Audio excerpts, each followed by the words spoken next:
All right, so on 2.8, this actually is probably one of the toughest lessons. Um, so we're definitely gonna look at it more than ways than one, and we're gonna continue to keep working on it. But 2.8 wants you to use a variety of methods that you already know, such as commutative property, distributive property, and associative property to multiply. And one of the way they want you to do it, and these are the examples, these are the four strategies they're trying to get us to use, is friendly numbers, doubling, adding, and subtracting. Now, even during class, I'm not going to teach, I'm going to show every method, but we're not going to rely on every method. Halving and doubling, we're not really going to do. Addition and subtraction, we might use subtraction, but we already do addition, or you break it up to 60 plus 25, just like distributing it. But we're really not, the only one we're really not going to use is doubling. Doubling adds way too many extra problems. It's definitely good to know how to do, but we're not going to rely on it. So I just want to walk through the four ways we're going to teach, multiplying more or bigger numbers that, we don't have a multiplication chart that has 24 or 250. We just don't. So using friendly numbers is what number can we break down to make these numbers? Well, they broke down to this one, 24, to 6 times 4. Why would they break down 6 times 4? Because 4 is going to be, or 6 times 4 makes 24. 6 and 4 are friendly when it comes to addition, but 4 and 25 are actually going to be friendly numbers in multiplication. You can ask, how is 4 and 25 going to be friendly numbers? Think about quarters.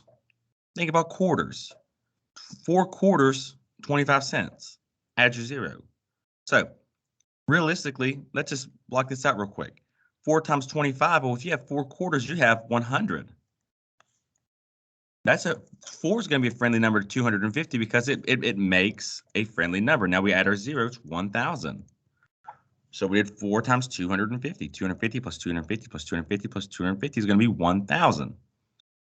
Typically, when it ends in a 0 like that, that is actually the friendly number. We like this number. This is a good number because 6 times 1,000 is 6,000. That's easy to do. Way easier than doing 24 times 250. That would be pretty tough. That would be really tough. So we would we have to take 24 and break it apart. We broke it to 6 and 4. We could have done 2 and 12. 2 and 12 makes 24.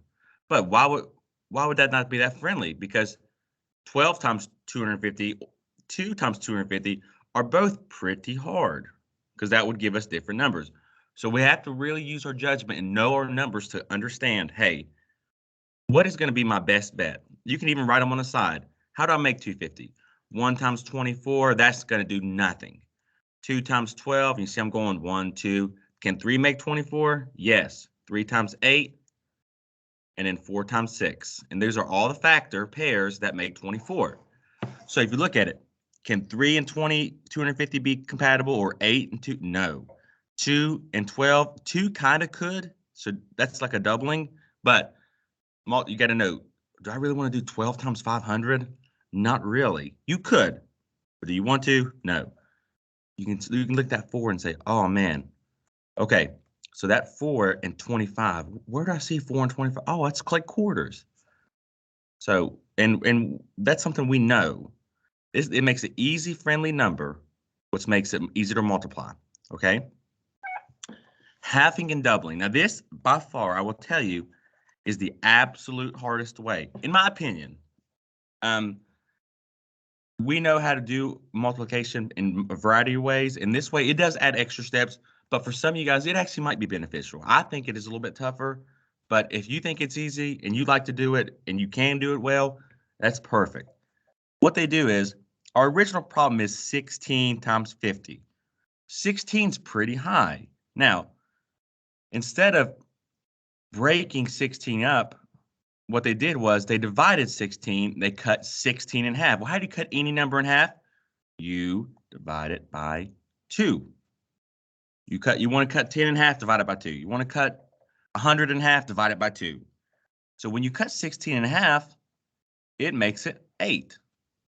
So they just do 8 times 50, which is equal to 400.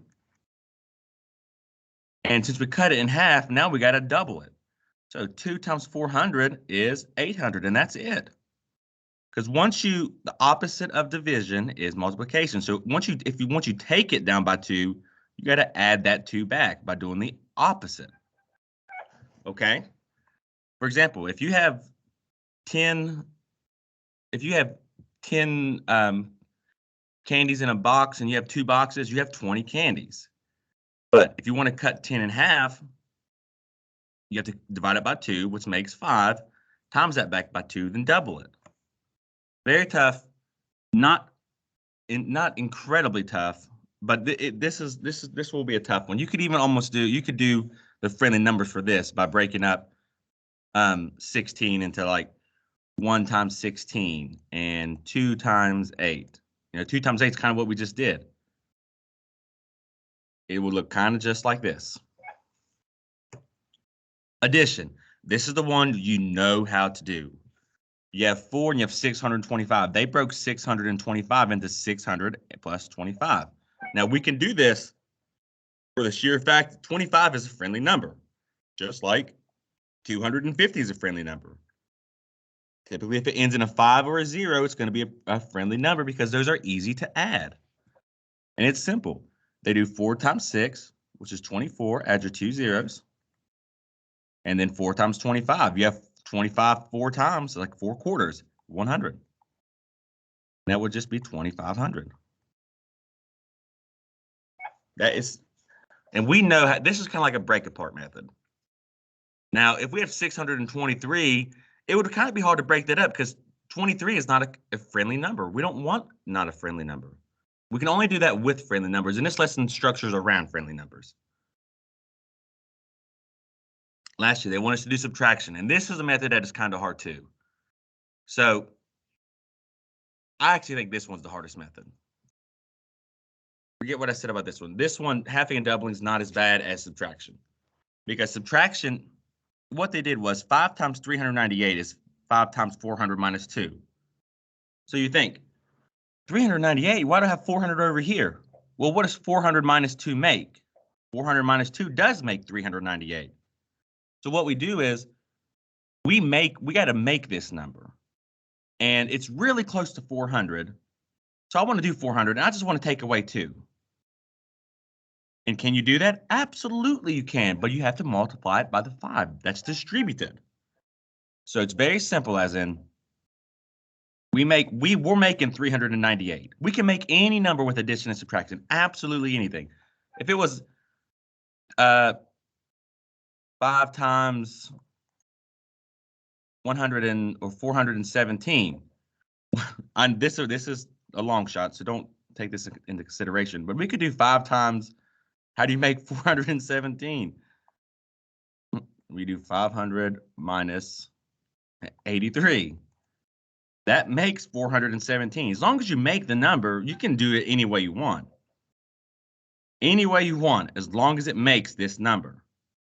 So where this is really close to 400, 400 minus 2 does make 398. It does. But you got to do the same to both, and you got to keep this now a subtraction. So we would bring our 400 down because we distribute the 5 to the 400 and the 5 to the 2.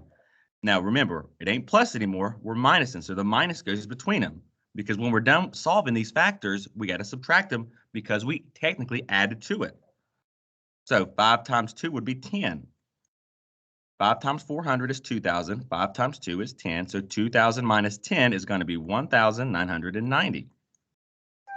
And the only confusing part about this is you got to remember just to subtract. We added 2 to it to make 400. So if we add to it, eventually you got to take that away. But you got to take it away. You can't just minus 2 from 2,000 because we times it by 5. So what you do to one side, you got to do to the other. That's distributive property. We gave the 5 to the 400. We gave the 5 to the 2. But we got to keep the subtraction in there. Because if you do not keep the subtraction in there and you add it, you're actually going to do 5 times 402. Instead of 398. So those are the 4 things. If you see this before math, send me a message on Schoology. Any of you guys that are quarantined, I am going live with the lesson, and if you have a printer, I could send you a printable version, or if you just want to watch and participate, on a piece of paper, that's fine too. Just let me know in a message, and I'll send you the link to the meeting. Other than that, if you guys have questions, send me a message.